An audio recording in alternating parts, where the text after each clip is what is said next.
So in this video, what I want to do is to review the important algebraic technique of completing the square, which is very helpful when we have a generic quadratic type structure like this with squared terms and linear terms together. And one of the applications that we're going to look at is how completing the square can be used to go from such a general quadratic equation to the familiar solution here. So I'm going to pause and make some room, and then we'll start to look at some examples to work out the general structure of completing the square. So let's start off looking at the following example. Let's write down a quadratic equation, x squared plus 6x plus 8 is equal to 0. Now, what I want to do using completing the square is to combine these terms here, the quadratic and the linear terms, as one complete squared term. And then added to that, there will be some constants such as this one. So if we look at this, we see that we have x squared here. So we can write this in the same way as x plus, and now I take the 6 here and I divide it by 2, so I'm going to have 3. And then I can expand this and put brackets around it and square it. So supposing I was to expand this now, I would get an x squared, which is exactly that. I would get cross terms of 3 times x, and there would be 2 of them, so I would get 6x, so that's perfect. But I would also get plus 9 from that, and I don't want plus 9, so what I'm going to do is I'm going to write out the terms I already had, and I'm going to subtract the 9 from it. And all we've done to get from here to here is we've looked at the coefficient of the linear term in x, we've divided it by 2, and then we've put this in brackets, and then when you square it up, you get those two terms plus another term, which is plus 9, and we just have to subtract it. So this line is exactly equivalent to this line, but this line can now be tidied up a little tiny bit. So therefore what we have is x plus 3 all squared, and then 8 minus 9 is minus 1, and this is equal to 0. So completing the square means going from such a line to a line like this. They are exactly algebraically equivalent, and there are many different uses for doing this, including in integration, but another example that's useful for which we're going to look at in this video is looking at sketching quadratic functions. But before we start to look at that, I'd like to look at another example where the coefficient of x squared is not 1, but is itself a number. So let me just move on to another slide to do that. So the example I want to look at now is 3x squared plus 24x plus 50 is equal to 0. Now, we're interested in the first two terms, the quadratic term and the linear term in x, and we will get the constants to sort themselves out at the end. So what I want to do is I want to take out the factor in front of x squared. So I'm going to write 3 times x squared plus 24 over 3 times x plus 50 is equal to 0. And this is exactly the same equation as the equation above. All I've done is I've pulled the factor of 3 out of in front of the x squared, but I've also taken it out in front of the linear terms. So then what I can do is I can say that I have 3 times, and now it is going to be x plus x squared plus 8x, just tidying it up a little bit, plus 50 is equal to 0. And now what I do is I want to write this term here as a square. Remember, we're completing the square. So I'm going to take this number here, 8, and I'm going to divide it by 2. So what I have is 3 times x plus 8 over 2 is 4, and that's going to be completely squared. So if I expand that, I will get an x squared, I will get the cross terms, and there will be two of them, so I'm going to get plus 8x, but I'm also going to get plus 16 when I square the 4, and the 16 is going to be multiplied by 3, and 3 16s are 48. Now that wasn't there on the line above, so I'm going to have to subtract it. Minus 48 plus 50 is equal to 0. So therefore, what I have is 3 times x plus 4 squared plus 2, which is 50 minus 48, is equal to 0. And what I've done here is I have completed the square. I have gone from this equation to this equation here, where I've combined the quadratic and the linear terms in such a way that I have x plus something, it could of course be minus something, all squared, multiplied by a constant, in this case 3, and then we have some numbers left over, in this case plus 2. So that's an example of completing the square when the coefficient in front of x is not 1.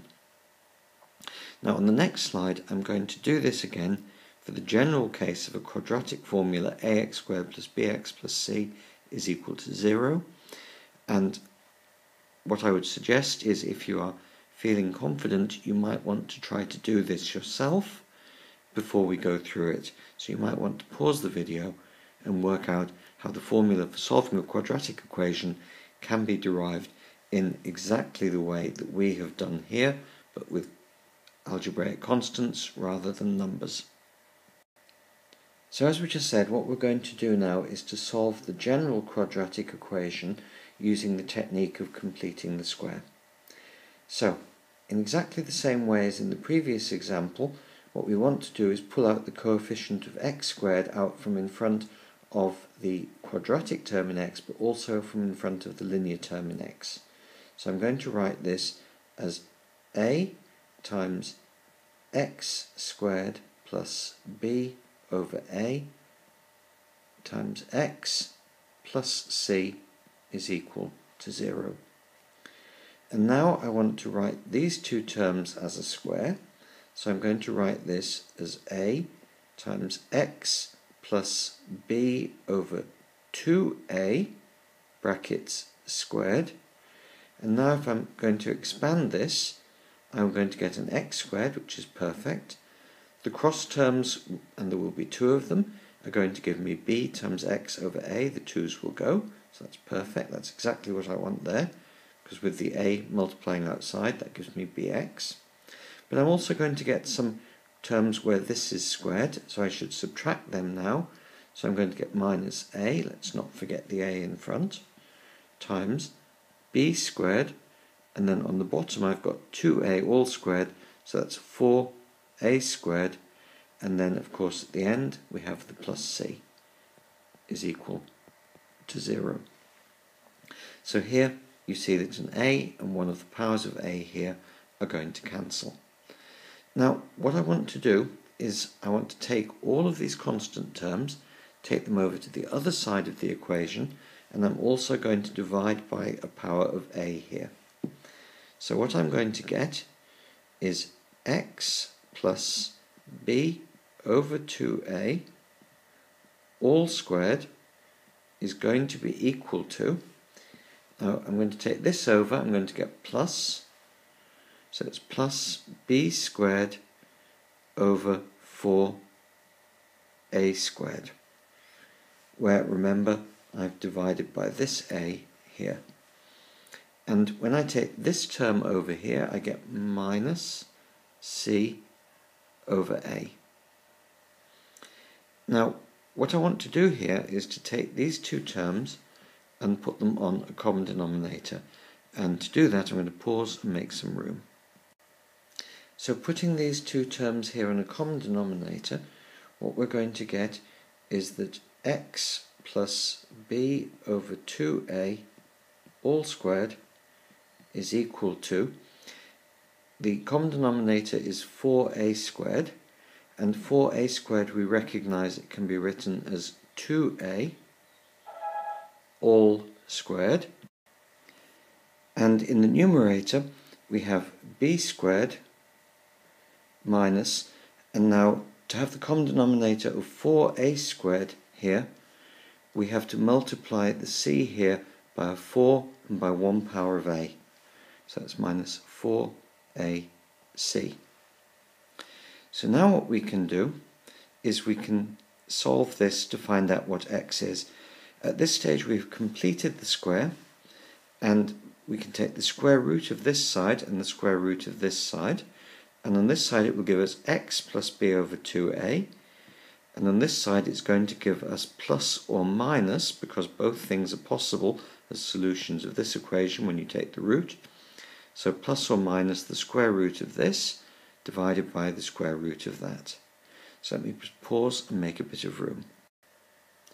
So therefore x plus b over 2a is equal to plus or minus the square root of b squared minus 4ac divided by the square root of 2a all squared, which is 2a. At this stage we recognise that this term and this term have the same denominator. We just bring this over to here. So therefore we see that x is minus b plus or minus the square root b squared minus 4ac all divided by 2a. And that is the familiar formula for solving a quadratic equation, and this is how it is derived using the technique of completing the square. So on the final slide of this video, I just want to show one more application of completing a square, although there are very many indeed.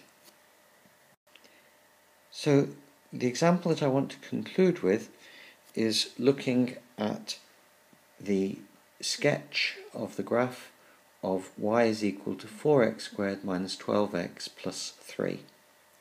So this is a quadratic function, and we know that it's going to have a line of symmetry about it, and completing the square tells us where the line of symmetry is going to be. So we look at the coefficient of x squared. Here it is a 4. So what we have is that y is equal to 4 times, and then it is x squared minus 3x plus 3. So I've just pulled the factor of 4 out from the quadratic term, and I've also pulled it out from terms in front of the linear term. I then want to write this as a square, so I can say that this is 4 times x minus 3 over 2 all squared. So all I've done is I've divided the coefficient of x, the linear power, or the linear term, by 2. And then when I expand that, I'm going to get x squared, which is this. The cross terms will be multiplied by 2, so I'm going to get minus 3x. Perfect.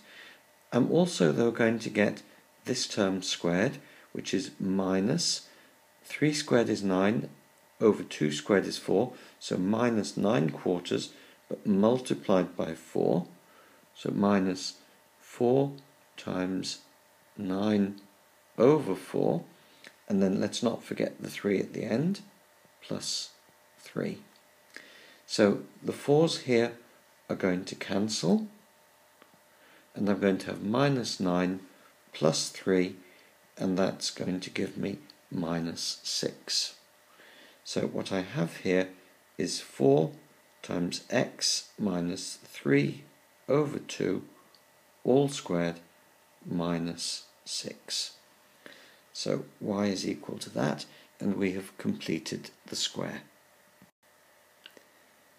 So at this stage I want to pause and make a little bit of room, and then we can see how writing this helps us to sketch the graph of this quadratic function. So let's draw some axes here and here, label them x and y, and now let's look at our function. What we see is that first of all the coefficient of x squared is positive, so our function for large values of x is going to be positive, so it's going to have some sort of shape like this or this. When we now look at the formula written having completed the square, we see that we have x minus 3 over 2 all squared. So this term here, because it is squared and is multiplied by plus 4, is always positive or 0. And it can only be 0 for one value of x, and that is when x is equal to plus 3 over 2. So let me draw a line at x is plus 3 over 2. Okay, so this is 3 over 2. Now, if x is a bit larger than 3 over 2, this thing squared will be positive. If x is the same amount less than 3 over 2, this thing here will be, when you square it, will be positive. So we have here a line of symmetry. Being a little bit more precise about it, if x is equal to 3 over 2 plus or minus some distance epsilon from it, then y is going to be equal to 4 times epsilon squared minus 6. And we see that this is the same value. It is independent of the sign of this coefficient. So this is a line of symmetry. When x is equal to 3 over 2, this term is going to vanish, as we've said, and we're going to have y is equal to minus 6. So we can go down here to minus 6, and that's going to be the value of the point that it goes through. The coordinates of the point are x is 3 over 2, y is minus 6. Looking at the formula in its original form, before completing the square, we can see that the y-axis intercept, we put x is equal to 0 is equal to plus 3. So I can go up to here to plus 3, and I can now draw my graph, and my graph is going to be as follows. The function goes through here, goes down to here, it has its minimum, and it then symmetrically comes up like that. And this is the graph of our original function y is equal to 4x squared minus 12x plus 3. One could at this stage work out where the intercepts are, etc. to complete the graph. I'm not going to do that. What I want to do here in this video is to show how completing the square helps us to recognize where the line of symmetry in such a graph is. But completing the square has got a great many other useful applications which one can meet in explorations of mathematics. So I'll stop this video here.